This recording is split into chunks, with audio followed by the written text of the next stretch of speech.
안녕하세요. 예, 김기용입니다. 강의 기획서를 보시죠.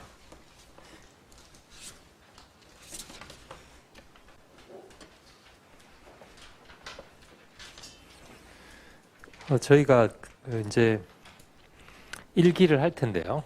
예, 진행을 할 텐데 그 일기가 어떤 성격이냐면 그 1페이지에 보시면 연기 때는 이제 그 기본서로 했습니다. 주말반, 평일반 다르게.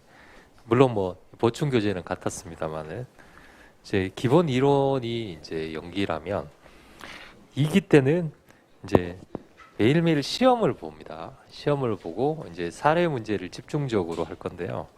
2기 때도 강의 교재는 이겁니다. 예, 똑같아요. 1기하고 2기하고 강의 교재는 같기 때문에 근데 그때는 이제 시험을 봐야 되기 때문에 이제 시험 문제는 뭐뭐에 대해서 써라 이렇게 나오는 게 아니죠. 뭐 아시다시피 이렇게 사례형으로 나오기 때문에 사례형으로 나오면 과연 이게 뭔가, 뭘 쓰라는 건가, A를 쓰라는 건가, B를 쓰라는 건가, 그걸 잡아내야 되겠죠. 그걸 이제 쟁점을 잡는다, 이런 표현을 많이 씁니다. 그게 사실은 굉장히 중요해요. 그냥 문제가 쉽게 나오면 그냥 암기 싸움입니다. 근데 문제가 어렵게 나오면 예를 들어서 A를 쓰라고 그랬는데 A와 유사한 쟁점이 B가 있다고 쳐봅시다. A와 B가 있는데 A인지 B인지 몰라요. 그러면 시험장에서는 뭐 50%죠. 그럼 쓰면, 잘못 쓰면 점수가 없어요. 예, 예. 점수를 줄 수가 없잖아요. 그죠? A를 쓰라고 그러는데 B를 쓴다고 한다는 것은. 그래서 그게 더 위험합니다. 덜 외우는 것보다 잘못 쓰는 게 더 위험해요.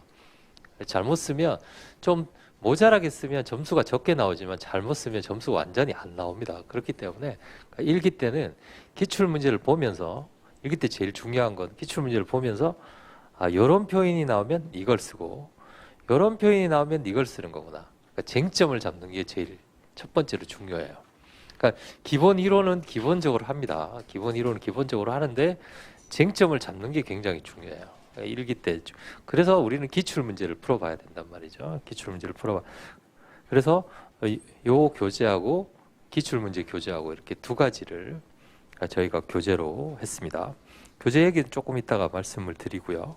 그래서 2기로 넘어가는, 사실 0기부터 3기까지 있는데요. 제일 힘든 기수가 2기입니다. 제일 힘들어요. 매일매일 시험 보죠. 그 다음에 작년에 시험 보신 분들이 대부분 그러니까 30% 정도는 1기에 들어오시고 나머지는 2기부터 들어오십니다. 그래서 2기가 7강 수강생이 엄청나게 늘어나요. 지금보다 한 2배 이상 늘어날 겁니다. 2기 때는 이제 주말반, 평일반 없이 전부 다 모든 학원에서 주말반만 하기 때문에 이제 그때는 이제 진검승부죠. 예. 그분들하고 이렇게 겨루어야 되기 때문에 문제가 굉장히 어렵습니다. 그래서 매일매일 시험 보시기 때문에 힘들고요. 예. 그래서 거기로 가는 이제 어떻게 보면 약간 징검다리 같은 기수다. 그렇게 알아두시면 되겠어요. 자, 그 다음에 이제 3기 때는 이제 시험만 계속 봅니다. 3기 때는 시험만 보시기 때문에 이제 2기에서 3기에 가게 되면 그때부터는 이제 주로 시험 문제를 많이 보는, 그러니까 그때는 쓰기 연습, 그다음에 암기 이쪽으로 갑니다. 그래서 사실 굉장히 2기도 어렵지만 1기도 굉장히 힘들어요. 왜냐하면 문제를 많이 풀어봐야 되기 때문에 그렇습니다. 그 다음 페이지 보시면 그 모의고사는 저희가 2번을 봅니다. 여기서 모의고사 2회 모의고사를 볼 거고요. 모의고사는 새로운 문제가 아니고요. 저희가 이제 문제집을 하나 더 볼 거잖아요. 그렇죠? 거기서 제가 지난번처럼 모의고사 문제를 이렇게 여기 안에서 나온다, 이렇게 설명을 해드릴 겁니다. 그 안에서 시험을 보시면 되겠고요. 그 다음에 질문은 거기 카카오톡으로 하시면 되겠고, 올해부터 새로 만든 게 새로 지금 시도를 하는 게 오픈 카톡방을, 카카오톡에 보면 오픈 카톡방이라고 있습니다. 오픈 채팅방. 네, 오픈 채팅방. 거기에 가능하시면 가입을 하시기 바랍니다. 하셔서 제 이름으로 검색하시면 나옵니다. 제 이름이나 아니면 행정쟁송법으로 검색하시면 나오니까요. 공지사항이라든지 자료 같은 거 그쪽으로 다 올려드리겠습니다. 물론 학원에서도 당연히 하지만요. 가능하시면 그쪽으로 해서 질문은 제 여기로 하시고 거기는 이제 뭐 소통하는 장이면서 제가 자료를 올려드리거나 그렇게 하는 걸로. 다른 선생님이 하시니까 반응이 괜찮다고 해서 저도 한번 해보려고 합니다. 그래서 그 오픈 카톡방에 제 이름이나 행정쟁송법을 검색하시면 나올 겁니다. 그래서 이제 다음 주부터 본격적으로 그쪽에다가 올리도록 그렇게 하도록 하겠습니다. 그 다음에 교재는 이 책 주교재는 이겁니다. 다 가지고 계시죠? 이 교재로 할 거고요.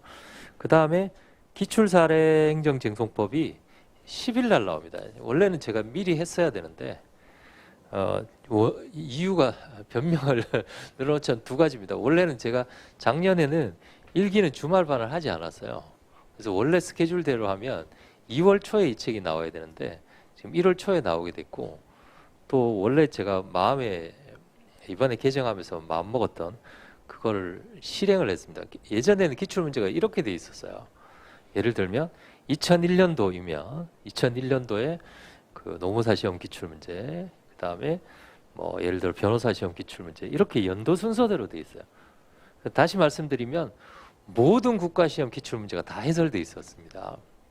그렇다 보니까 공부하기가 굉장히 힘들죠. 예를 들면 뭐 연도 순으로 되어 있기 때문에 이 올해 연도 같은 경우에는 예를 들면 뭐 위법성 판단의 기준 시점 나왔다가 첫 추변 나왔다가 뭐 이렇게 돼 있단 말이죠. 그래서 이걸 그게 아니라 이제 쟁점별로 중복된 문제를 다 생략하고 쟁점별로 전면 개정을 했어요. 전면 개정을 해서 중복되는 문제를 다 빼버리고, 예를 들어서 이렇게 했어요. 오늘 만약에 이의 신청을 공부했다. 그러면 그 책의 첫 페이지를 딱 펴시면 이의 신청이 나옵니다. 아시겠죠? 이의 신청 문제를 풀어보고, 그다음 오늘 고지제도를 공부했다. 그러면 이 책 순서하고요, 그 기출문제 순서가 똑같아요. 책 목차대로 되어 있습니다. 그러니까 한 파트를 공부하면 그거 공부하시고, 요거 공부하시면 요거, 그렇게 딱 되어 있어요. 이해가 되시나요? 아주 정말 힘들었습니다. 그걸 이쪽으로 바꾸는데 한 3주 이상 걸렸어요. 그래서 책이 좀 늦어지게 된 겁니다. 보시면 깜짝 놀라실 겁니다. 그렇게 된 책은 없어요, 현재는.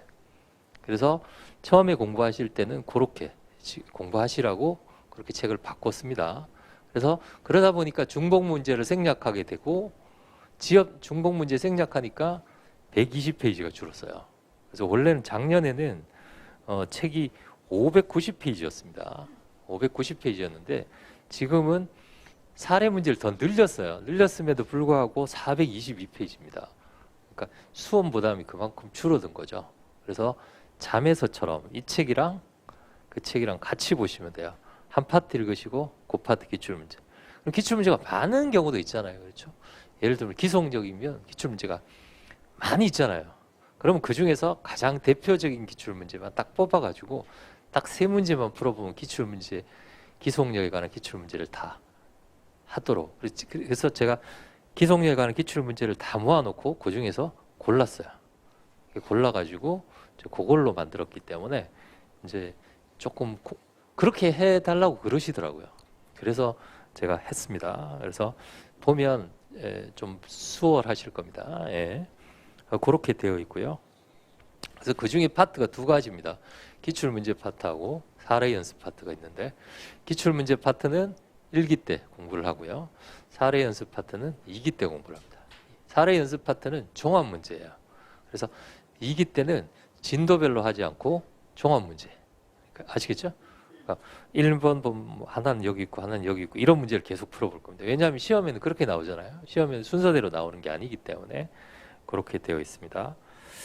자, 그래서 1기 강의의 특징은 이 책으로 이제 강의 진도를 나가고요. 그 다음에 한 35%는 2번에 보시면 기출문제 풀어보고.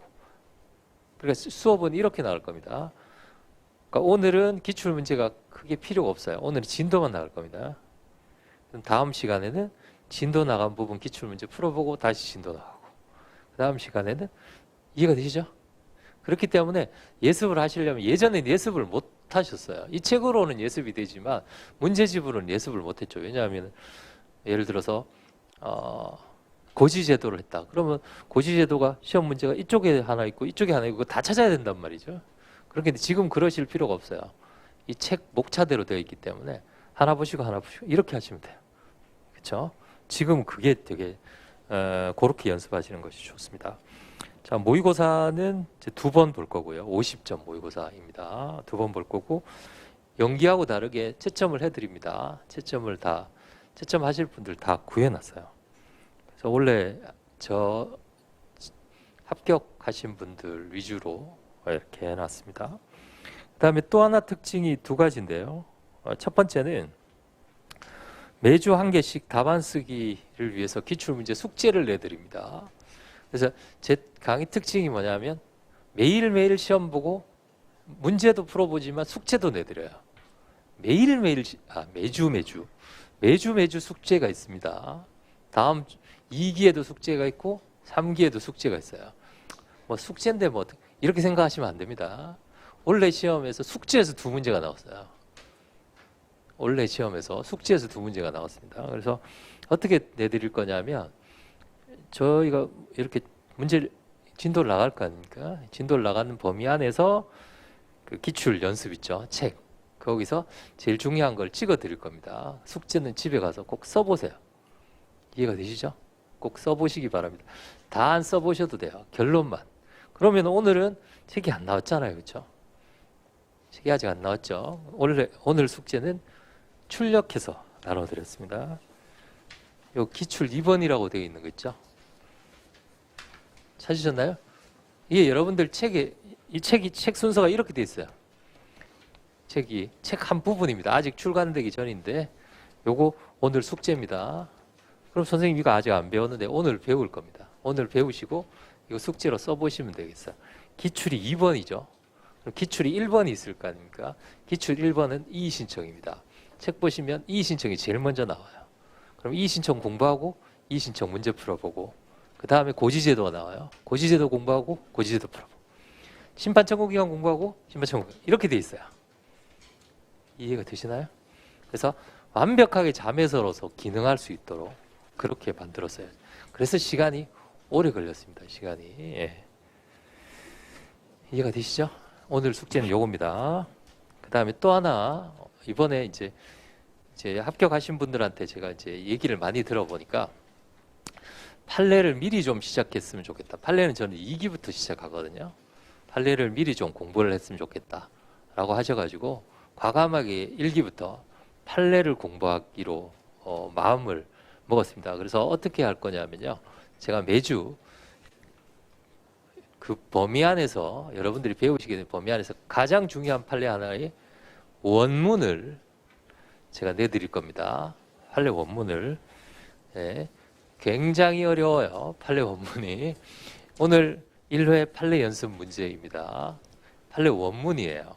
자, 제가 판례 원문을 보면서 아주 오늘은 판례 원문을 어떻게 보는지에 대해서부터 설명을 해드리겠습니다. 다른 법과목 배우실 때도 이런 건 처음 보셨죠? 쪼각내가지고 보통은 판례를 공부하실 때 거기 판례 연습 보면 판결 요지라고 되어 있는 거 있죠? 예? 요거 중에서 필요한 거 아마 오려가지고 책에다 넣어놓고 또는 여러분들이 판례 검색을 하셔도 이거밖에 안 보시죠? 위에 거 보고 이것만 보시잖아요. 이건 판례가 아닙니다. 판례 원문이 아니에요. 이건 뭐냐면 판례 원문은 주문 뒤에 나와 있는 2페이지부터 나와 있는 거 있죠. 이게 원문이에요. 그럼 이 앞에 있는 판결요지 판시사항은 뭐냐? 판시사항과 판결요지는 대법원에 근무하시는 그 전문직 직원들이 있어요. 그분들이 판례 원문 보고 그거 따가지고 목차 만들어서 그것만 하시는 분들이 있어요. 대법원에 있는 이제 소속된 직원분들이죠. 그러니까 대법원에 있는 분들이 만든 겁니다. 이거는 원래 대법원 판결문 안에는 주문하고 이유밖에 없어요. 이해가 되시나요? 이게 원래 대법원 판결문입니다. 이 페이지에 나와 있는 거. 앞에 있는 게 대법원 판결문이 아니고요. 이거는 원래 판결문이 아닙니다. 대법원에서 판시사항하고 판결 요지까지 그렇게 친절하게 해주지 않아요. 원래 판결문은 그냥 가, 꽉, 나, 꽉 이렇게 돼 있는 거예요. 아시겠죠? 이해가 되시나요? 예. 그래서 요거를 제가 설명을 해드릴 겁니다. 판례를 어떻게 볼 것인지에 대해서. 그래서 제가 말씀드리는 것만 잘 보시면 돼요. 그래서 매주 판례를 하나씩 해드릴 겁니다. 그 중에서 어떤 거냐면 최신 판례이면서 제일 중요한 것들입니다. 이 판례는 이의신청, 2년 전에 나왔던 이의신청에 관한 대법원 판결문입니다. 그런데 이 판결문은 바뀌어야 돼요. 왜냐하면 중간에 행정기본법이 만들어졌기 때문에 그래서 행정기본법 만들어지기 전이잖아요. 그렇죠? 만들어지기 전에는 이렇게 판결했는데 앞으로 행정기본법이 만들어졌을 때 어떻게 판결할 것인가에 대해서 제가 설명을 해드리겠습니다. 그리고 판결문을 보는 방법도 설명을 해드릴게요. 판결문을 보는 방법. 예를 들면 뭐 지방법원은 아니지만요. 제일 마지막에 보시면 4페이지에 보시면 판사님이 3분 나오죠. 그렇죠? 아니 뭐 이런 것까지 실어놨으니까 자 우리가 시급 그 관할할 때요. 관할할 때 원래 사물관할에서 행정법원의 사물관할은 1인이 하나요? 아니면 3인의 합의부가 하나요? 합의부에서 하도록 돼 있어요. 한 사람이 아니라 3사람이죠. 이해가 되시나요? 그것 때문에 넣어놓은 겁니다. 제가 그래서 판결문을 보실 때 어떻게 보실지 제가 차근차근히 설명을 해드리겠습니다. 요거는 이번 시간에 합니다. 아시겠죠? 매 시간 대법원 판결문을 하나 가지고 그 판결문을 조각조각 내서 얼마나 그래서 지금부터 부지런히 공부를 하시면 나중에 2기, 3기 때 훨씬 많이 도움이 되실 거예요. 여러분들이 대법원 판례 공부 언제 합니까? 해서 제가 판결문 찾아서 한번 읽어보시라고 하면 읽어도 무슨 말인지 몰라요. 절반은 알고 절반은 왜냐하면 이게 실체 우리가 소송이잖아요. 소송뿐만이 아니라 본안에 대한 문제도 포함되어 있단 말이죠. 아시겠죠? 그래서 그거를 조각조각 내서 매주 하나씩 설명을 해드릴 겁니다. 오늘은 이의신청 판례. 아시겠죠? 요건 조금 이따가 설명을 해드릴 거고 그래서 매주 답안 연습 하나, 매주 판례 보기 하나 이렇게 나갈 겁니다. 그래서 상당히 공부하실 분량이 꽤 많아요. 읽어보시면. 그래서 시간 되실 때 판례 원문 이렇게 한번 읽어보시기 바랍니다. 읽어보시면 그 다음에 특징은 잘 아실 터이고 그 다음에 강의 교재는 이 책입니다. 이 책은 이미 공부를 하셨죠. 그래서 압축해서 서술되어 있고 기출 다 표시되어 있고요. 이 책은 명실공히 가장 많이 팔린 책입니다. 이 책은. 그래서 그 다음에 전면 개정판 다음 페이지에 보시면 기출편 전면 개정했고요. 책이 아마 다음 주엔 10일에 나올 겁니다. 그래서 다음 주부터는 그 책으로 진도를 나갈 거니까요. 그 책을 구매를 하시기 바랍니다. 그 다음에 한 170면이 축소돼서 수험 부담을 좀 줄였고요. 그 다음에 기출 문제는 줄였지만 사례 문제는 늘렸어요. 사례 문제는 더 많이 늘렸습니다. 그래서 더 많이 2기 때 연습하실 수 있도록 그렇게 했습니다. 자, 그래서 기출 문제를 보통 많은 분들이 그냥 저 기출 문제 다 풀어봤습니다. 이렇게 얘기하시는데요. 기출 문제 풀어본 게 아닙니다. 기출 문제는 한 문제를 가지고 그 곰탕 아시죠? 그 진국이 나올 때까지 처음부터 끝까지 기출 문제를 하나를 가지고 그 문제가 의도하는 바 앞으로 기출 문제가 어떻게 나올 것인지 이런 거를 좀 꼼꼼하게 보셔야 돼요. 기출 문제는 그냥 나는 기출 문제 뭐 나왔죠 아무 의미가 없어요. 그런 것들은 아시겠죠? 예를 들어서 올해 예방적 부작위 소송이 나왔죠. 그럼 올해 예방적 부작위 소송이 나왔어요. 그럼 이렇게 보셔야 된단 말이죠. 예방적 부작위 소송이 논문 시험에 한 번 나오고 다른 국가 시험에 2번 나왔어요. 3번 나왔어요. 예방적 부작위 소송하고 쌍을 이룬 게 의무이행 소송이란 말이죠. 의무이행 소송은 다른 국가 시험에 한 번도 안 나왔고 노무사 시험에 10년 전에 딱 한 번 나왔어요. 그럼 여러분들이 출제위원이시면 다음에는 뭐 내시겠어요? 예방적 부작위 소송 내시겠어요? 아니면 의무이행 소송 내시겠어요? 의무이행 소송 나올 확률이 훨씬 더 크단 말이죠. 이해가 되시나요? 그러면 예방적 부작위 소송도 공부해야 되지만 의무이행 소송도 공부를 해야 된단 말이죠. 이해가 되죠? 그러니까 의무이행 소송이 그러면 원래는 예방적 부작위 소송만 나오면서 가구제를 안 냈단 말이죠. 그렇죠? 근데 원래 시험이 너무 쉬웠다고 막 분명히 공단에서 시험 더 어렵게 내라고 출제위원들에게 말하겠죠. 그럼 의무이행 소송하고 가처분하고 같이 나올 확률이 크단 말이죠. 그러니까 의무이행 소송하고 가처분을 동시에 공부를 해야 돼요. 이해가 되시나요? 그러니까 그렇게 공부를 해야지만 다음 시험을 대비할 수 있습니다. 이번에 의무이행 예방적 부작위 소송 나왔으니까 예방적 부작위 소송 당연히 열심히 공부를 해야죠. 열심히 공부를 해야 되지만 그거하고 똑같이 나오지는 않는단 말이죠. 아시겠죠? 예. 왜냐하면은 그 교수님들이 개성이 있으셔서 다른 분이 낸 문제, 작년에 낸 문제 똑같이 절대 안 냅니다. 물론 쟁점을 다른 걸 피해서 낸다는 얘기가 아니라요. 문제를 똑같이 내지는 않아요. 예. 그래서 그렇게 정리를 하시면 되겠고 시험은 여기 보신 그 시험은 원래 중간, 기말 이렇게 6회, 11회 이렇게 볼야 되는데 왜냐하면 10회를 한 이유가 채점 때문에 그렇습니다. 예, 미리 채점을 해서 나눠드려야 되기 때문에 종강하기 전주에 시험을 보도록 그렇게 했어요. 자, 그래서 강의 계획선 됐고요. 이제 책으로 가겠습니다.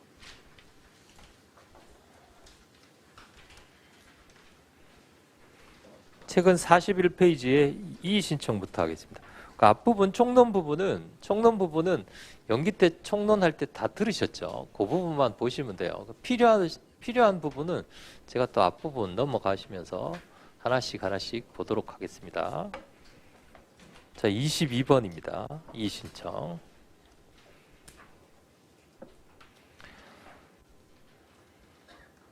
자, 이의 신청이 왜 처음에 이의 신청이 나왔죠?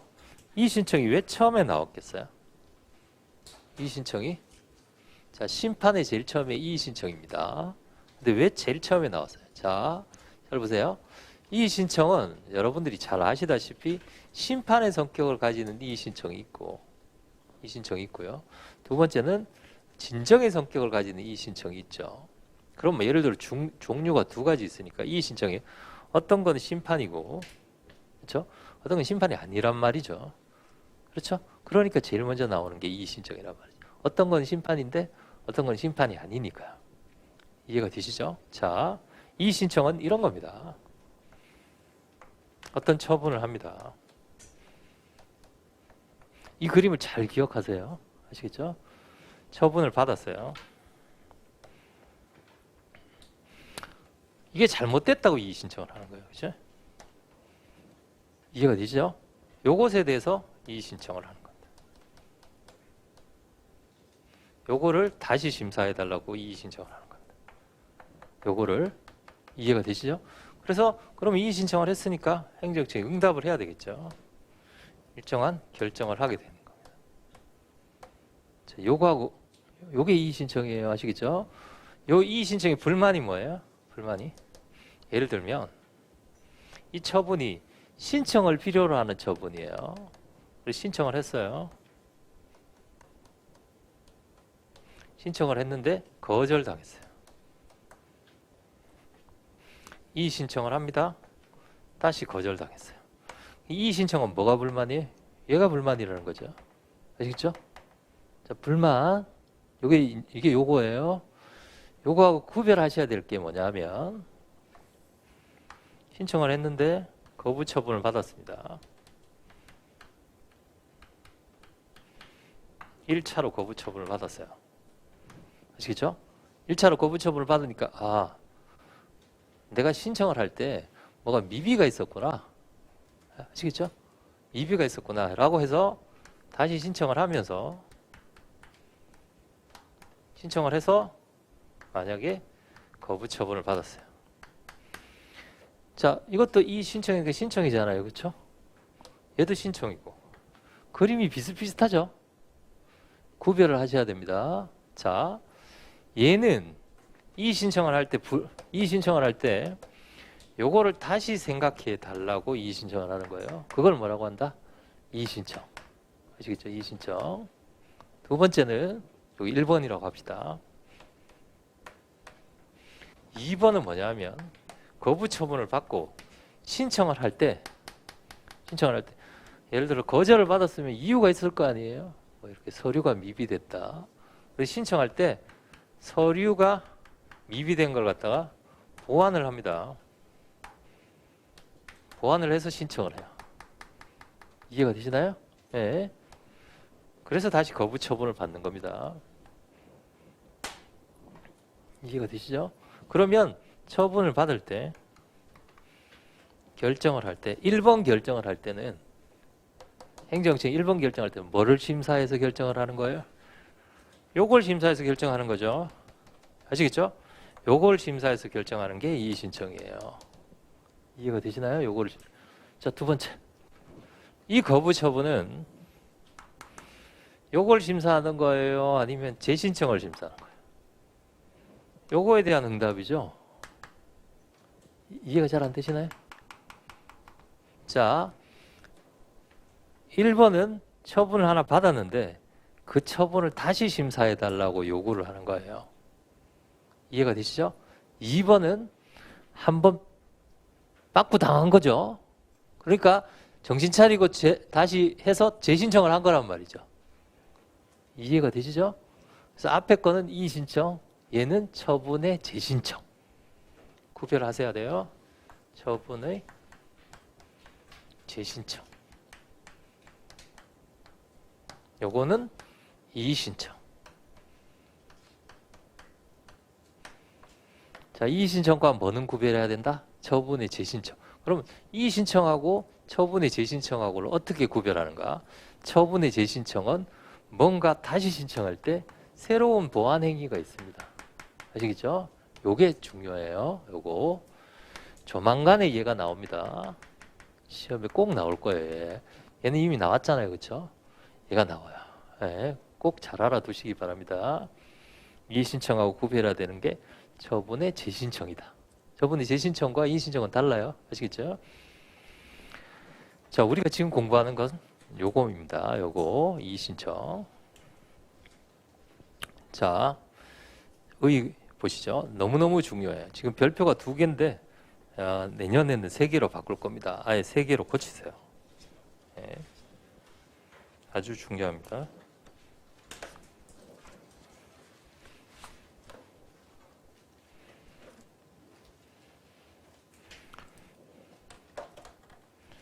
이의 신청이란 개념에 보시면 위법 부당한 작용으로 권리가 침해된 자가 처분청에다가 할 수도 있고요. 감독청에다가 할 수도 있습니다. 에 대해서 재심사를 청구하는 절차를 말합니다. 무엇에 대해서 재심사를요? 요 처분에 대한 재심사예요. 아시겠죠? 자, 처분할 때 한 번 심사, 2번 심사. 아시겠죠? 얘는 뭐예요? 처분할 때 한 번 심사, 2번 심사예요? 아니면 새로운 심사? 새로운 심사. 아시겠죠? 아시겠죠? 이의 신청, 처분의 재신청. 다르다라는 겁니다. 자, 두 번째 법적 근거. 개별법의 규정이 있으면 자, 요게 차이입니다. 예전에는 이의 신청에 관한 명문의 규정이 없으면 못했어요. 그러나 지금은 이의 신청에 관한 명문의 규정이 없어도 행정기본법에 따라서 처분에 대해서 이의 신청을 할 수 있습니다. 자, 행정기본법이 제정된 이후에 가장 큰 차이가 나는 게 2가지 있는데 첫 번째가 요겁니다. 체크해 두세요. 예전에는 이의 신청을 할 때 뭐가 있어야 된다? 개별법에 근거가 있어야 됩니다. 그러나 지금은 개별법에 근거가 없어도 할 수 있어요.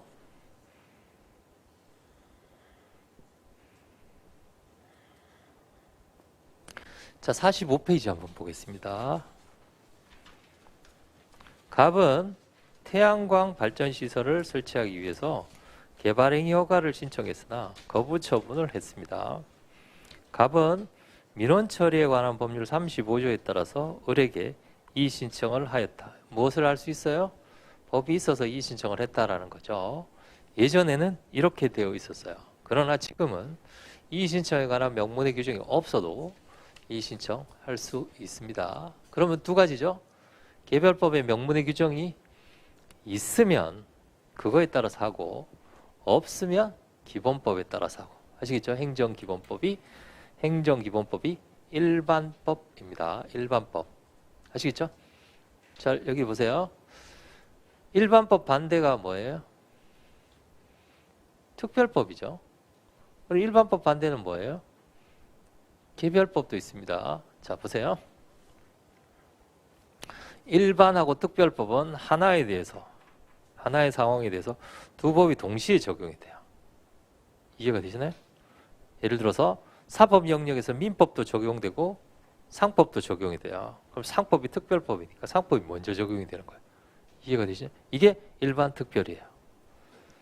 그 다음에 일반 개별은 뭐냐면 개별은 이렇게 돼 있는 거예요. 법이 숭숭숭숭 뚫려 있어요. 아시겠죠?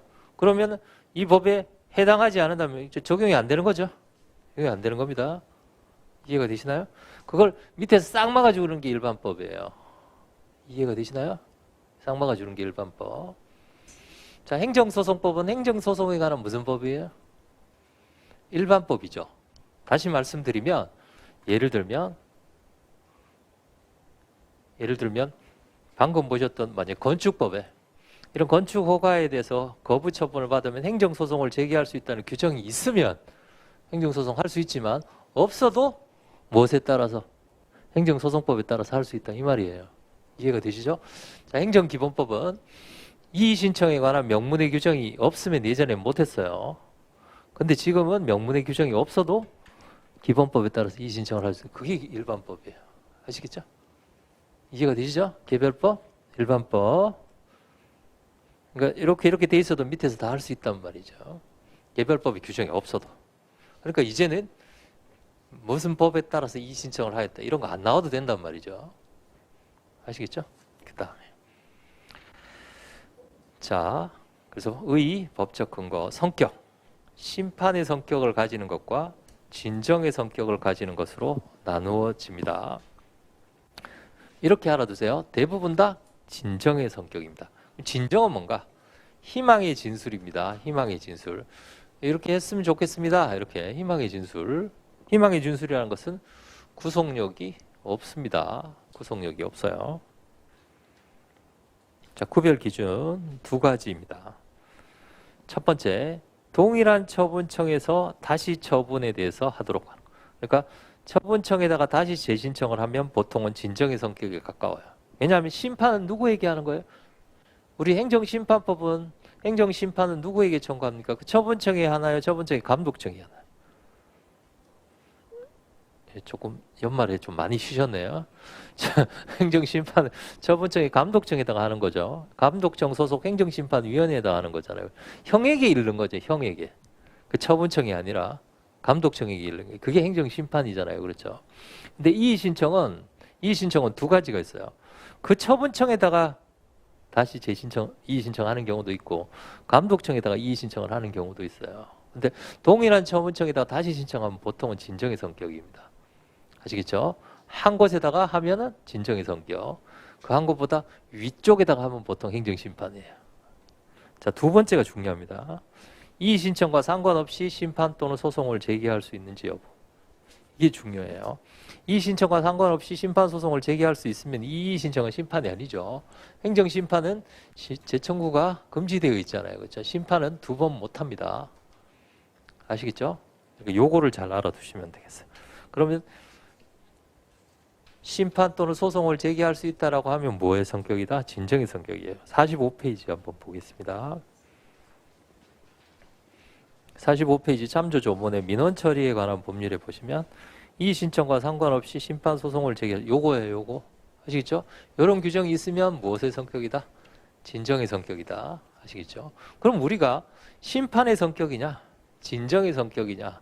이걸 나누는 자, 구별, 예를 들어 이의 신청이 나왔어요. 그럼 구별 기준이 있으면 구별 기준은 구별 실익 때문에 구별 기준을 쓰는 거라고요. 그렇죠? 이해가 되시죠? 그럼 실익이 중요한 거예요. 물론 기준도 중요하지만 실익이 중요한 거예요. 실익이. 자, 실익이 시험에 나옵니다. 실익이 몇 가지냐면 동그라미 1번, 두 번째 동그라미 2번, 세 번째 동그라미 3번. 실익이 세 가지예요. 아시겠죠? 실익이 세 가지인데 그 중에서 시험에 나온 것은 두 번째인 두 번째 실익입니다. 자, 1번 제목을 적어볼까요? 1번은 재심판 청구 여부. 동그라미 1번은 재심판 청구 여부. 재심판이 되느냐? 안 되느냐? 자, 두 번째 동그라미 2번은 처분성 여부입니다. 대상적격이라고 써요. 대상적격. 시험에 나온 건 처분성 여부, 대상적격. 자, 페이지 넘겨보세요. 3번. 3번은 제소기간입니다. 제소기간이라고 쓰세요. 제소기간. 자, 그럼 2번이 시험에 나왔어요. 2번이 시험에 나왔습니다. 2번이 시험에 나오면 다음번에는 3번입니다. 3번이 가장 중요합니다. 3번을 잘 알아두세요. 3번이 뭐라고요? 제소기간입니다. 그러면 이 세 가지가 차이가 나는데 제소기간에서도 이의 신청을 무엇으로 보는 경우와 진정으로 보는 경우와 그 다음에 두 번째는 심판으로 보는 경우에 차이가 있다라는 얘기죠. 아시겠죠? 그거에 딱 맞는 게 오늘 보실 대법원 판례입니다.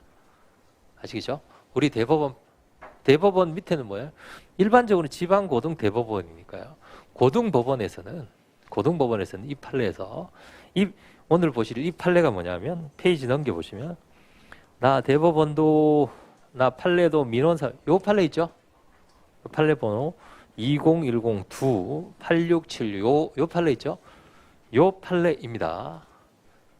요 판례가 오늘 판례 공부할 판례예요. 그런데 이 판례에서 우리 고등법원, 지방법원까지는 놔두고요. 고등법원은 이거를 심판으로 봤습니다.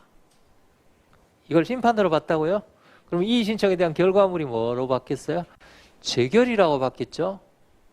심판의 결과물은 재결이잖아요. 그렇죠? 이해가 되시나요? 재결이니까 우리가 배웠던 19조 단서에 재결 자체의 고유한 위법 여부로 판단을 했단 말이죠. 재결 자체의 고유한 위법. 근데 대법원이 이렇게 얘기를 한 거죠. 야, 그거 재결 아니야. 행정심판 아니야. 이 신청은 진정의 성격이기 때문에 그 재결이 아니라 단순한 사실의 통지에 불과해서 처분이 아니야. 그래서 고등법원 보고 다시 생각해봐. 이게 이 판례예요. 아시겠죠? 이 판례. 그래서 제가 설명을 그러면 고등법원의 입장하고 대법원의 입장만 잘 보면 심판의 성격일 때는 어떻게 해결하고 그렇죠? 진정의 성격일 때 어떻게 해결하는 게 나올 거 아닙니까? 그게 판례 공부예요. 그게. 아시겠죠? 그러려면 이제 좀 어렵단 말이죠. 우리가 아직 재결 자체 고유한 이 부분 배우긴 했지만 가물가물하죠. 네, 그래서 그런 겁니다.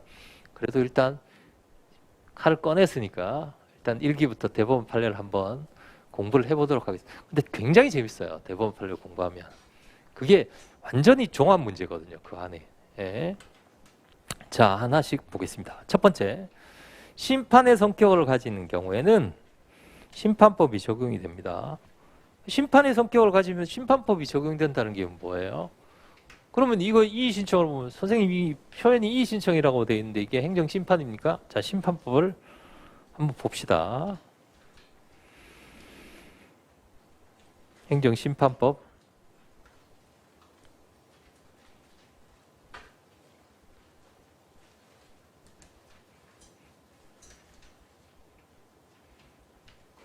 사조입니다.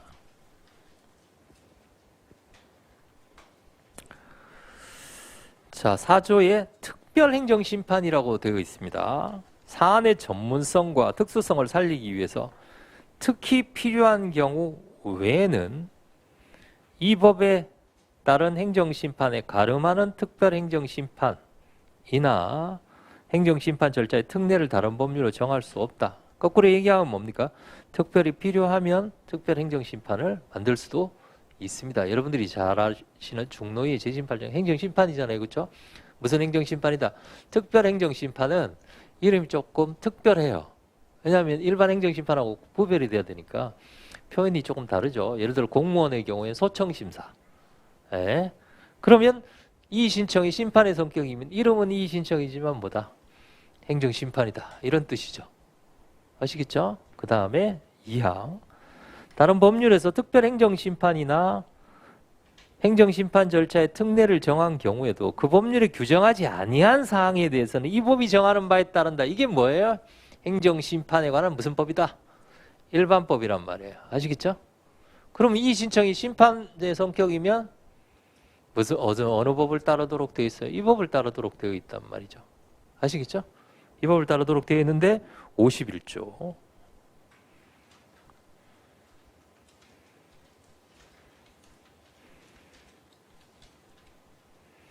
심판 청구에 대해서 재결이 있으면 그 재결뿐만이 아니라 같은 처분 부작위에 대해서 다시 행정심판을 청구할 수 없습니다. 그러면 이 신청 한번 하면 행정심판 못하는 거죠. 뭐하고 똑같아요? 종로위의 재심판정 행정심판 한번 하면 일반 행정심판을 청구할 수는 없죠. 왜요? 아까 보셨던 행정심판법이 또 적용이 되기 때문에 그렇습니다. 아시겠죠? 자, 책으로 다시 가셔서 심판을 청구할 수 없습니다. 그러나 진정의 성격을 가지는 성격 이 신청은 심판법이 적용되지 않기 때문에 이 신청을 거친 후에도 행정심판을 청구할 수 있습니다. 얘는 뭐 그렇게 중요하지 않고요. 자, 두 번째입니다. 행정심판의 성격을 가지는 이 신청에 대한 결정은 재결입니다. 행정심판의 결과물이 뭐예요? 재결이죠. 그럼 얘가 심판이면 얘는 재결이죠. 아시겠죠? 이게 심판이면 재결이다. 그러면 예를 들어 여기 이제 첫 번째 심판의 성격을 가지면 이 결정은 재결입니다. 아시겠죠? 자, 한 걸음 더 나아가서 그래서 이제 점점 제가 이제 조금 종합적인 말씀을 드릴 겁니다. 그럼 재결이에요. 이건 소외 대상이 됩니까? 왜 이러시나요? 항고소송의 대상은 뭐죠? 예. 항고소송의 대상은 처분과 등이죠. 처분 플러스 재결이죠. 그럼 처분도 되고 뭐도 되고요? 재결도 됩니다. 그런데 재결이 소송의 대상이 되려면 무슨 위법이 있어야 돼요? 재결 자체에 고유한 위법. 어디 들어본 것 같긴 하죠. 예. 재결 자체에 고유한 위법이 있어야 돼요. 고유한 위법이 있으면 소송의 대상이 될 수도 있습니다. 아시겠죠? 그러면 얘도 소송의 대상이 될 수 있고, 그렇죠? 원처분주의. 재결도 뭐가 있으면 고유한 위법이 있으면 소송의 대상이 될 수 있습니다. 아시겠죠? 자, 이 신청에 대한 결정은 재결입니다. 그러나 진정의 성격. 두 번째, 진정의 성격. 자, 결정이 두 가지겠죠. 예를 들어서 거부받았는데 당사자가 원하는 처분을 해줬어요. 그럼 다툴 이유가 없겠죠. 예를 들어 침익적 처분을 받았는데 침익적 처분을 취소해줬어요. 그럼 만족하겠죠. 문제는 뭡니까? 거부 처분을 받았는데 거부 처분을 유지하는 거죠. 이해가 되시나요? 유지하는 거면 다시 다투어야 될 거 아닙니까? 예, 그래서 받아들이지 않는 결정. 예를 들어 거부, 기각 결정입니다. 기각 결정. 얘는 처분이 아닙니다. 뭐도 아니에요? 일단 재결은 아니죠. 심판이 아니니까요. 재결도 아니고 뭐도 아니다. 처분도 아닙니다. 왜 처분이 아니에요? 진정이니까요. 진정은 뭐라고요? 희망의 진술입니다. 희망의 진술. 희망의 진술인데 왜 처분이 아닙니까? 저 이렇게 좀 해주세요. 이렇게 부탁하는 거예요. 아시겠죠? 부탁하는 구속력이 없는 부탁. 우리 그 청와대 청원하는 것처럼 그런 거예요. 그러니까 구속력이 없어요. 응답에도 죄송합니다. 안 되겠습니다. 이렇게 안내하는 것에 불과하다는 거예요. 이해가 되시죠? 권리 의미에 영향을 주지 않아요. 법적 성질이 뭐다? 사실의 통지입니다. 사실의 통지에 불과하다. 사실의 통지의 그 상위 개념이 뭐예요? 비권력적 사실행위예요. 불력적 사실행. 사실행입니다. 사실행이. 사실행위는 항고소송의 대상이 되지 않죠. 어디서 탈락이에요? 행구법공법 중에서 4번 탈락, 5번 탈락. 예. 4번, 5번. 공권력 행사에서 탈락. 법적 행위에서 탈락. 행정청이 행하는 구체적 사실에 관한 법 집행 행위로서 여기서 탈락돼요. 일단 적어주세요. 어차피 계속 할 거니까요. 자, 다음 페이지. 재결도 아니고 판례도 민원 사무 처리에 관한 법률. 이게 이제 법이 바뀌면서 민원 처리에 관한 법률이라고 이름이 바뀌면서 35조로 바뀐 거예요. 18조, 35조 다 좋습니다. 자, 이의 신청을 받아들이지 않는 경우 다시 거부 처분을 하지 않고 결과를 통지하는 것에 그칠 뿐이다. 따라서 이의 신청을 받아들이지 않은 취지의 기각 결정, 취지의 통지는 권리 의무의 새로운 변동을 가져오는 공권력 행사나 이에 준하는 작용이라고 볼 수 없어. 대상이 된다고 볼 수 없다. 이거 쓰시면 돼요. 자, 이것도 아니고 이것도 아니다. 법적 성질은 사실의 통지. 사실의 통지라고 쓰셔도 되고 비권력적 사실행위라고 쓰셔도 됩니다. 사실의 통지가 더 정확해요. 아시겠죠? 사실의 통지에 불과하다. 권리 의무에 영향을 주지 않는다라는 얘기입니다. 자, 세 번째. 심판의 성격을 가져. 자, 세 번째는 이제 제소기간이죠. 제소기간. 자, 소송법 20조를 봅니다.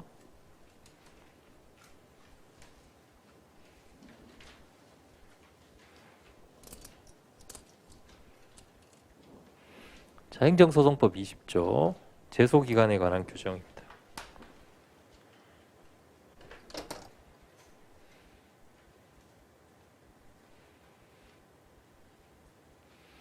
취소소송은 처분 등이 있음을 안 날로부터 90일 이내에 제기해야 됩니다.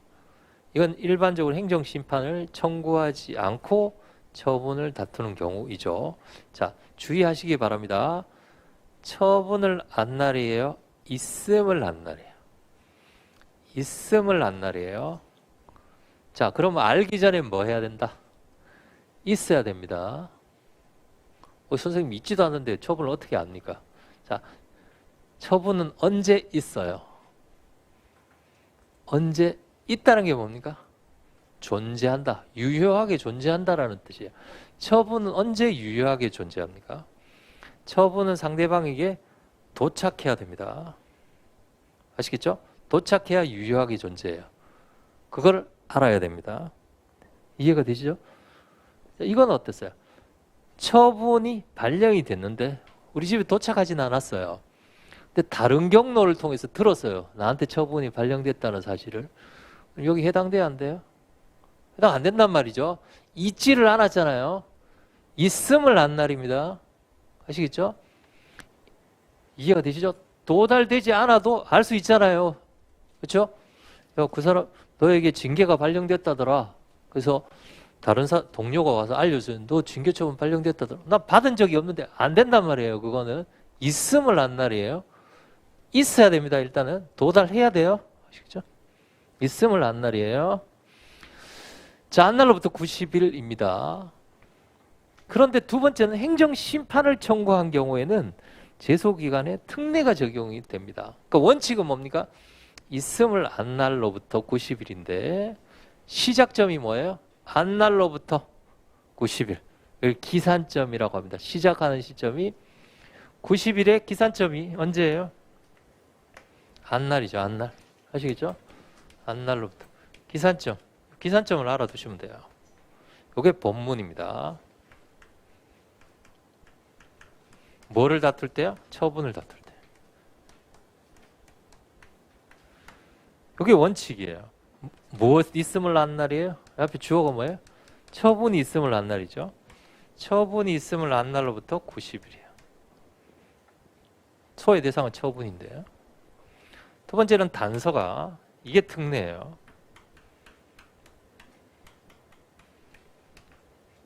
특례는 자 보세요. 처분을 다투는데 처분 기준으로 해요. 이게 원칙입니다. 이 특례는 처분을 다투는데 처분을 기준으로 하지 않아요. 요 스타트 시점으로부터 90일인데 스타트 시점이 처분이 있음을 한 날이 아니에요. 언제요? 자, 보세요. 18조 단서에 규정한 경우 필요적 심판 전치, 그 밖에 행정심판을 청구할 수 있는 경우 임의적 심판 전치. 세 번째, 행정청이 행정심판 청구를 할 수 있다고 잘못 알린 경우 오고지. 아시겠죠? 필요, 그 다음에 임의, 오고지의 경우에는 기간은 재결서 정보를 송달받은 날로부터 기산한다. 스타트한다. 요 기산점이 안날이 아니라 무슨 날로 바뀐다? 재결서 정본 송달일. 정본 송달일로부터 기산한다라는 거예요. 재결 기준이 되는 거죠. 뭐를 다투는데? 처분 다투는데 재결 기준이 되는 겁니다. 아시겠죠? 재결 기준으로. 왜 이렇게 특례가 적용이 되겠어요? 그 이유는 잘 보세요. 처분을 했습니다. 1월 1일 날 처분을 했어요. 근데 이 사람이 행정심판을 청구합니다. 그러면 이렇게 기간이 행정심판위원회가 심리하고 있어요.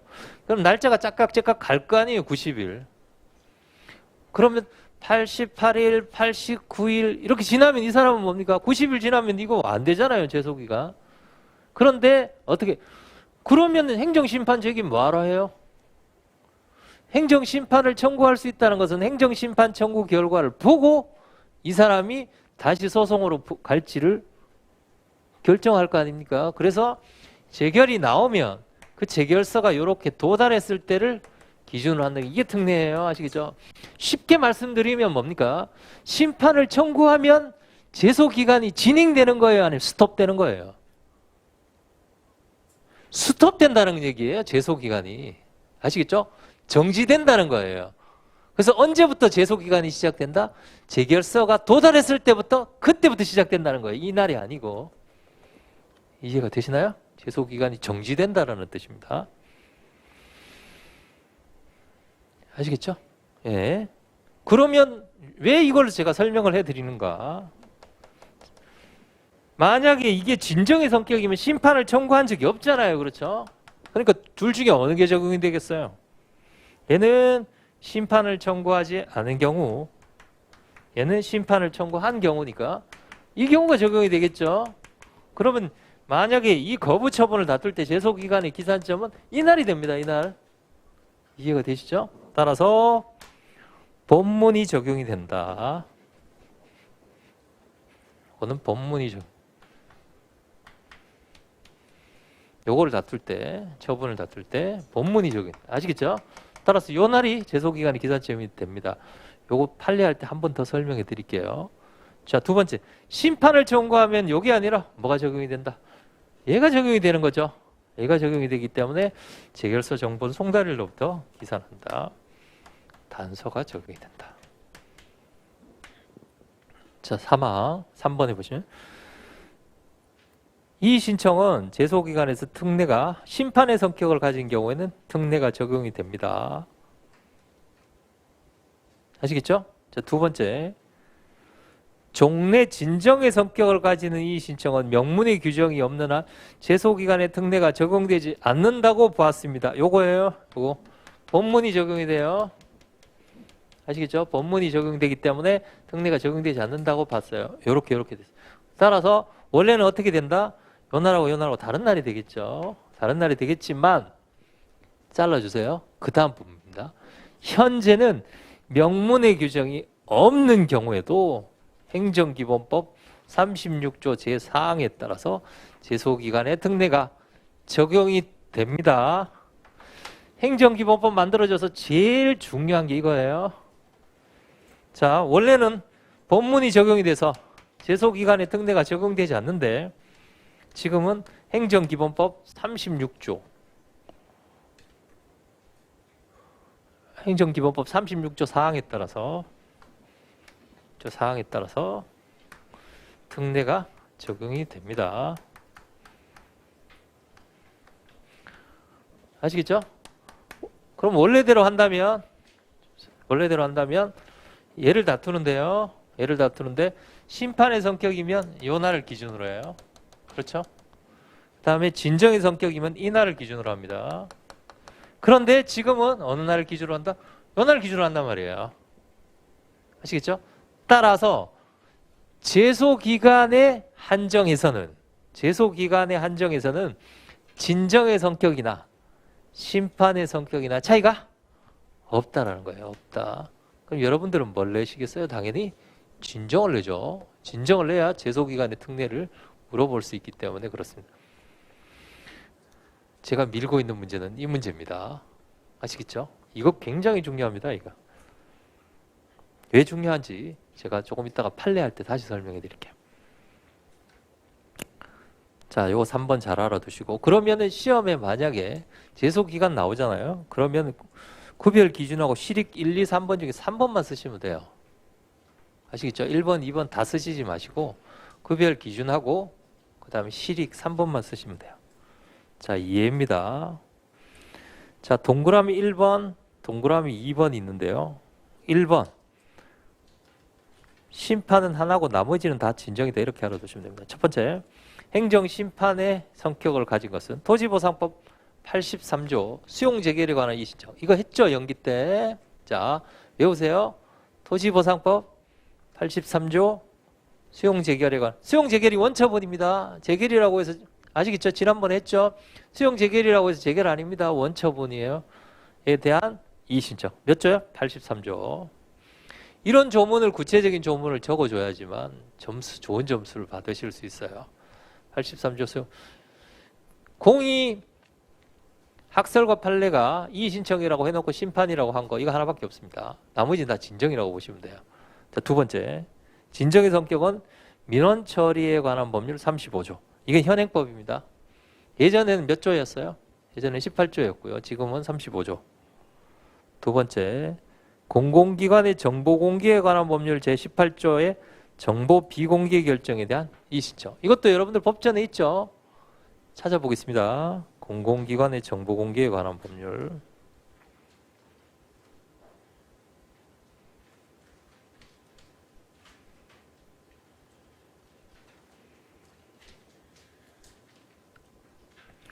(18조) 제목 보세요. 이의신청이라고 되어 있죠. 자, 1항 청구인이 정보 공개와 관련된 공공기관의 비공개 또는 부분 공개 결정에 대해서 불복이 있거나 20일이 지나도 아무 얘기 없으면은 30일 이내 거기다가 줄을 그으세요. 해당 공공기관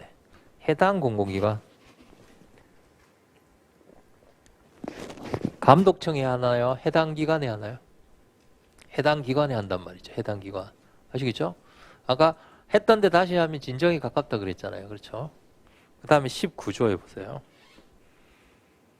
행정, 심판이라고 되어 있습니다. 자, 19조 제2항에 보시면 이의신청을 절차를 거치지 아니하고도 행정심판을 청구할 수 있다. 거치고도 할 수 있고 거치지 않고도. 18조 이의신청, 19조 심판이 있다는 건 18조는 뭐다? 진정의 성격이다 라는 겁니다. 아시겠죠? 자, 그렇게 알아두시고 두 개 외웠습니다. 세 번째, 부동산 가격 공시에 관한 법률. 자, 법률 이름 길죠? 길 때는 줄여서 부동산 공시법입니다. 부동산 공시법 11조 개별 공시지가에 대한 이의신청. 자, 개별 공시지가 처분입니다. 개별 공시지가에 대해서 이의신청할 수 있습니다. 최근에 지금 부동산 가격이 많이 내렸지만 예전에 가격이 엄청 올랐을 때 공시지가가 엄청 올랐죠. 이해가 되시죠? 그때 많은 분들이 이의신청을 했었습니다. 공시지가에 대해서. 우선 여기서 알아두셔야 될 것은 개별 공시지가가 처분이라는 거를 우선 알아두시고, 그 다음에 이의신청이 뭐다? 이의신청은 진정의 성격입니다. 구속력이 없어요. 그 다음에 마지막으로 행정기본법 36조에 따른 이의신청. 행정기본법 36조에 따른 이의신청도 뭐예요? 그러면 이의신청이 지금 두 가지겠죠. 아까 개별법이 있으면 그거에 따른 거. 없어도 행정기본법. 아시겠죠? 그럼 행정기본법에 따라서 이의신청을 할 수 있단 말이죠. 자, 거기서 오른쪽에 양가로 2번에 임의적 전치 그 부분에다가 화살표를 해두세요. 왜 진정의 성격인가? 오른쪽에 43페이지 임의적 전치에 보시면 이의 신청을 한 경우에도 이의 신청과 상관없이 심판 소송을 제기할 수 있다라는 것은 무엇의 성격이다? 진정의 성격이다. 아시겠죠? 진정의 성격이다. 그럼 행정기본법은 다 행정기본법에 따른 건 전부 다 뭐예요? 진정의 성격이다 라는 겁니다. 진정의 성격이다. 외우셨나요 이제? 자, 다 외우시려고 하지 마시고 한 두세 개만 외웁니다. 일단 토지보상법 83조는 외워두시고요. 그 다음에 민원사무 처리에 관한 법률, 그 다음 공공기관 뭐 이렇게 정도 외워두시면 되겠습니다. 이런 대표적인 이거 외우기 싫잖아요. 그렇죠? 다른 분들도 외우기 싫어해요. 그렇기 때문에 답안에 써야 됩니다. 그럼 빛이 나죠. 아시겠죠? 우리가 왜 판례를 많이 쓰라고 하냐면 판례 외우기 싫거든요. 돌아서면 잊어버려요. 네. 그러니까 쓰면 더 좋은 점수를 받으실 수 있어요. 자, 그 다음에 내용, 이의신청에 따른 행정기본법의 내용입니다. 이의신청에 따른 행정기본법의 내용을 다 하실 필요 없습니다. 이거 물어보는 문제는 나오지 않아요. 제가 말씀드리는 거 행정기본법의 내용 중에 제일 중요한 거 두 가지. 첫 번째, 아까 제가 설명드렸듯이 개별법에 없어도 이의신청할 수 있다는 거. 아시겠죠? 그 다음에 두 번째는 진정의 성격이라는 거. 뭐 요거 정도. 그 다음 세 번 제일 중요한 게 뭐예요? 제소기간입니다. 이게 제일 중요해요. 아시겠죠? 제소기간 제일 중요해요. 한번 잠깐 보겠습니다. 이거를 목 찾아봐가지고 외우실 필요는 없어요. 이걸 물어보진 않습니다. 네. 자, 적용 영역에 보시면 개별법에 규정이 있는 경우 거기에 따르고 그 법률에서 규정하지 않는 사항은 행정기본법 36조에서 정하는 바에 따릅니다. 자, 무슨 법이다? 행정기본법의 일반법이 됩니다. 적용 배제사항. 자 보세요. 이의신청은 개별법에 규정이 없어도 이의신청할 수 있단 말이죠. 그런데 법에서 예를 들면 필요적 심판 전치를 규정하고 있어요. 아시겠죠? 필요적 심판 전치라면 행정심판 청구해서 하소연하면 되죠. 그럼 이의신청까지 해버리면 너무 많잖아요. 이의신청하고 필요적 심판 전치하고. 자, 필요적 심판 전치는 두 가지 있습니다. 첫 번째는 법률상 필요적 심판 전치. 법에 행정심판 두르고 나서 와라. 있고, 두 번째는 재결주의. 논리적 필요적 심판 전치. 재결주의이기 때문에 재결만이 소의 대상이 되는 그런 경우에는 필요적 심판 전치입니다. 그런 경우에는 안 해줘도 되겠죠. 자, 1번 보세요. 공무원의 인사, 관계법령에 따른 징계 등의 처분에 관한 이거 필요적 심판 전치입니다. 기억나시나요? 공세도, 공무원, 세금, 도로교통법. 두 번째 3호에 보시면 노동위원회의 의결에 이건 무슨 주의예요? 재결주의, 중감특 아시겠죠? 그 정도만 알아두시면 됩니다. 형사 또는 외국인은 왜 외국인은 안 되냐면 외국인은 상호주의가 적용이 됩니다. 상호주의라는 것은 그 나라에서 이의신청 제도를 두고 있어야 외국인에게도 줍니다. 이게 상호주의예요. 그 나라에서 우리 국민에 대해서 이렇게 해줘야 우리도 해주는 거예요. 그래서 그런 겁니다. 일단은 그것만 하시면 돼요. 필요적 심판 전치는 이의신청에 관한 규정이 적용되지 않는다. 이 정도만 하시면 돼요. 자, 그 다음에 임의적 전치 해도 된다. 진정의 성격입니다. 자, 대상은 행정청의 처분이고요. 두 번째, 이의신청의 신청인은 당사자만 할 수 있습니다. 그럼 당연히 당사자만 할 수 있죠. 그런데 아니죠.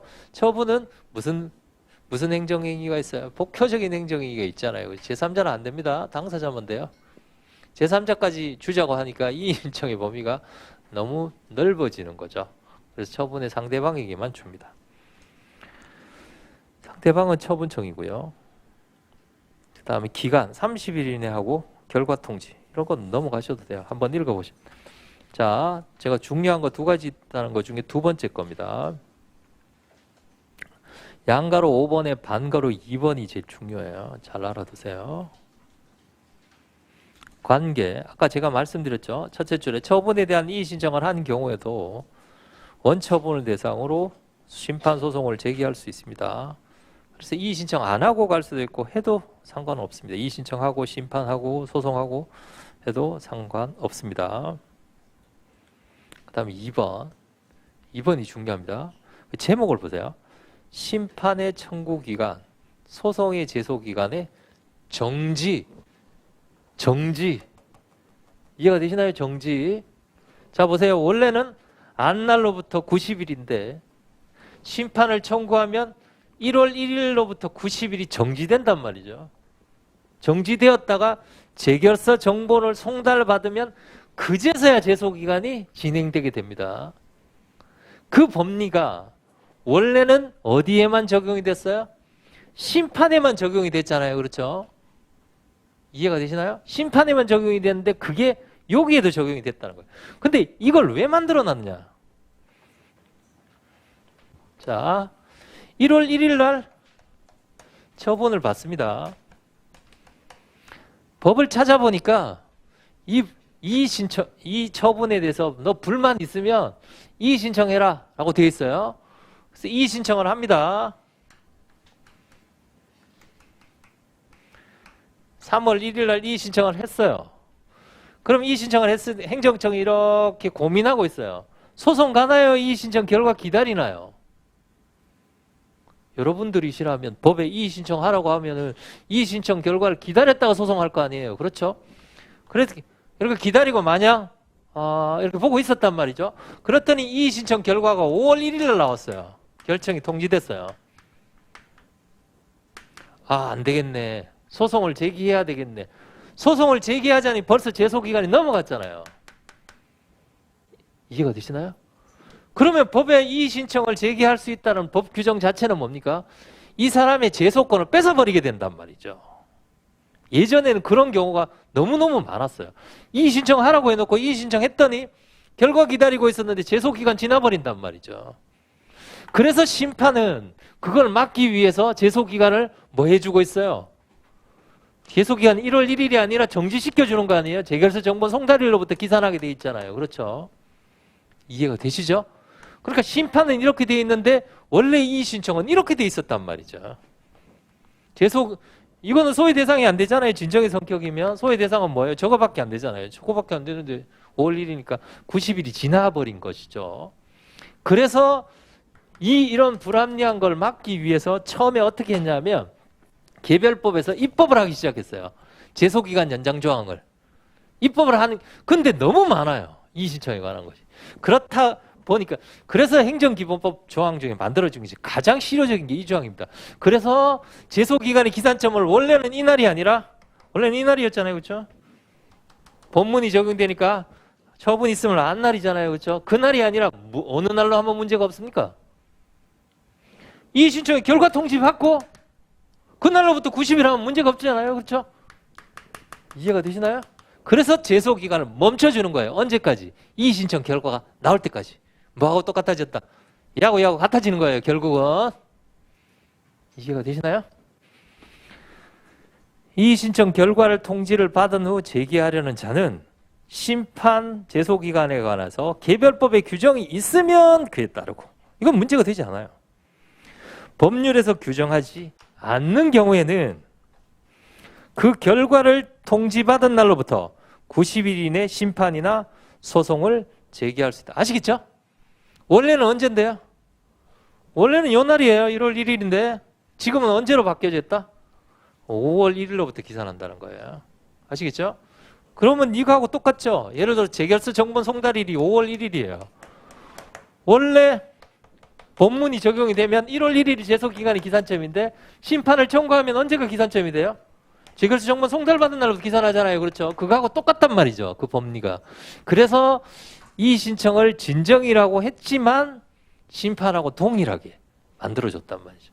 어마어마하게 큰 변화입니다. 이게. 자, 따라서 해당 규정은 이 신청 절차 중에 심판의 청구기간, 제소기간이 정지된다고 규정합니다. 따라서 기본법에 따라 이 신청을 한 경우, 그리고 잘 보세요. 그럼 이 신청은 두 가지죠.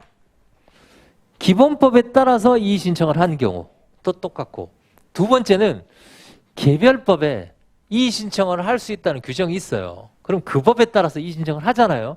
그런데 개별법에 이의 신청을 할 수 있다는 규정만 있고 제소기간에 관한 연장 조항이 없는 경우가 있어요. 이해가 되시나요? 이의 신청에 관한 규정만 있고 제소기간을 늘려준다는 규정이 없는 경우도 있어요. 이해가 되시나요? 그러면 그 경우에도 제소기간 늘려준단 말이죠. 거기 보세요. 그리고 개별법에서 이의 신청 규정을 하지만 심판 제소기간의 특례에 관한 규정이 없는 경우엔 특례가 적용이 되는 거예요. 아시겠죠? 그러니까 특례가 적용되는 경우는 어떤 경우예요? 이의 신청, 행정기본법에 따라서 이의 신청을 한 경우뿐만이 아니라 개별법에서 제소기간에 관한 규정이 없는 경우에도 다 늘려준단 말이에요. 아시겠죠? 예를 들어서 민원 처리에 관한 법률에 이의 신청을 할 수 있다라는 규정은 있는데 제소기간의 규정이 없어요. 그러면 제소기간 부분은 어느 법이 메꿔준다? 기본법이 메꿔준다 이 말이에요. 그러니까 결국은 다 연장되는 거죠. 모든 경우가. 그러니까 이 조문이 그만큼 중요하단 말이죠. 아시겠죠? 그러니까 나오면 과거에는 이렇게, 현재는 이렇게 써주면 제일 좋죠. 아시겠죠? 과거에는 그렇게. 그래서 지금 오늘 공부하실 대법원 판례는 과거 판례잖아요. 과거 판례이기 때문에 과거 판례 기준으로 되어 있어요. 그걸 보시면서 제가 현행법에 따른다면 어떻게 되는지 제가 설명을 해드리겠습니다. 아시겠죠? 네. 잠깐 쉬었다가 판례 보겠습니다.